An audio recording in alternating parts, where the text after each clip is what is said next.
आषाढ़ी एकादशी के अवसर पर वारकरियों की सुविधा के लिए 6 जुलाई 2025 को विठल दर्शन एक्सप्रेस विशेष ट्रेन की दूसरी फेरी खामगांव से पंढरपुर के लिए विठल नाम के जयकारे के बीच भक्तिमय माहौल में रवाना हुई। इस दूसरी फेरी में कुल 282 श्रद्धालु पंढरपुर के लिए रवाना हुए हैं।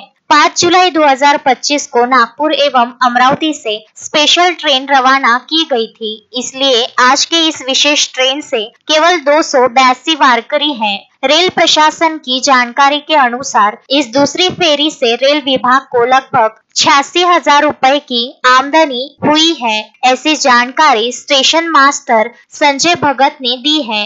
आषाढ़ी एकादशी के अवसर पर वारकरियों की सुविधा के लिए खामगांव डिपो की ओर से कुल 36 बसेस रवाना की गई। इन सभी 36 बसों को पंढरपुर में ही मुकाम से रखा गया। प्रथम बस को रवाना करते समय अगर व्यवस्थापक संजय आकोट, एटीएस स्वामी तांबटकर, वाहतूक निरीक्षक मोहिनी पाटिल, सहायक वाहतूक निरीक्षक सरला तिजारे एवं कंडक्टर, ड्राइवर, वारकरी एवं अन्य कर्मचारी उपस्थित थे। प्रत्येक एसटी बस में लगभग 44 वारकरी खामगांव से रवाना हुए हैं, ऐसी जानकारी सरला तिजारे ने दी है। मोहम्मद फारूक, विदर्भ न्यूज, खामगांव।